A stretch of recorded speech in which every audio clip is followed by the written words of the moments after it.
Hello, hello, hello. This is JP back again. Hope everyone is doing well. Been a while since we have been up here and spoken. Just want to come to you and just see how everybody's doing. And hope everyone is doing well, like I said. But some of the thoughts that came up out of me was when I was asked, matter of fact, a gentleman had approached me when I was coming in a cafeteria building.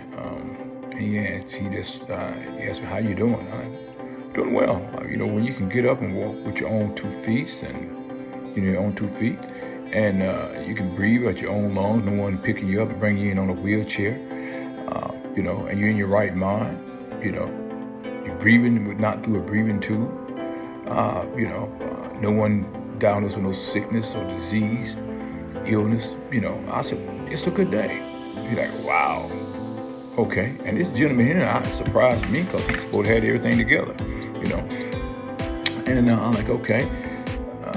And so he's like, man, you made my day. Well, I didn't say all that necessarily to make his day, but I said that as a reflection of we just can't start today talking about all the negative stuff, about what we don't have. And he's so used to there's a crowd that he's around, white older, didn't even put his nationality out there, but he's the older gentleman, apparently financially, he's supposed to be in very good shape after the conversation that he talked about, but he's been around so much negative thinking, and it actually pausing his thinking about how well and how good he got it.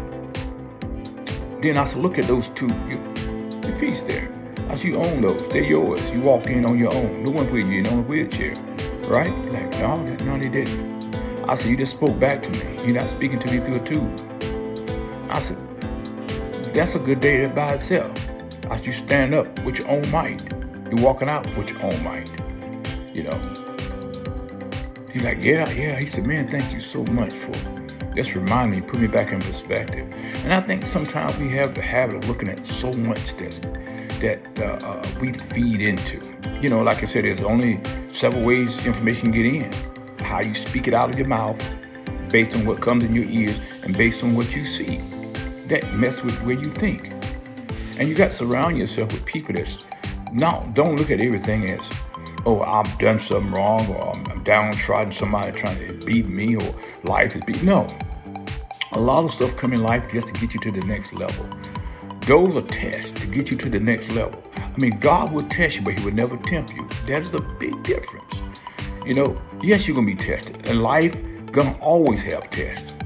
It's based on to grow you, how you grow through those. You go inward first, then outward. A lot of people go outside. What is it? What's going on? Well, it could be you trying to develop your character. It could be making you strong enough so you can handle the next level. All of those things are involved in life. But people get it wrong sometimes. You go through things and they think you always did. No, you didn't. You haven't done everything wrong. As a matter of fact, if you think about Job, even coming from the biblical perspective, what did he tell you at the very beginning? Job was a perfect and upright man. Now, a lot of people still skip over that. They go back, what he said this, he said that. No, it said he was a perfect and upright man. But Satan came to test Job. And when he came, he said, God, look, hey, you got a hedge around him. Otherwise, he got a hedge around you. He's protecting you from a lot of things Satan wants to do to destroy you, or the enemy, we call it, want to do to destroy you. He's like, no, you can't. Those things, I can get those things back, but his spirit, his soul, his mind, you can't have that. Yeah, you can test the outward, the stuff on the, what we call the natural side, or this earthly realm, or stuff you can see. You can test that with his cars, his house, and all that kind of stuff, or relationships. You can test all that stuff. But the man himself, no, he belonged to me. Job stayed consistent. Yes, he said a lot of stuff in the natural, but he stayed consistent. See, what the abundance of the heart, the mouth will speak when it comes down to pressure. See, you can talk a lot of stuff when things up, but out of pressure, that's when the abundance of the mouth gonna speak in pressure. When, it's like when you not really hungry, you can choose the food you want. I don't like this, I don't like that. But when you're really hungry, a lot of things you didn't like, you'll wind up eating. Especially when the choice is very limited. See, out of conveniences, you got a lot of choices. But when it's not convenient, you don't have a lot of choices. You start to make do, and then some of the things you thought you didn't like, you wind up liking. So some of those challenges in life come to make you better. It ain't come to tear you down. So don't look at everything that comes against you as something that comes to beat you down. You actually getting ready for the next level. And the key to that is, what did you learn from what you went through or what you're going through? What are you learning? Are you blaming someone else? Are you making yourself better? Focus on you and not everything else. Because let me tell you this, while folks are watching you, God is watching them. God is saying, what you going to do, James Russell? What you going to do about what you see? How are you going to develop?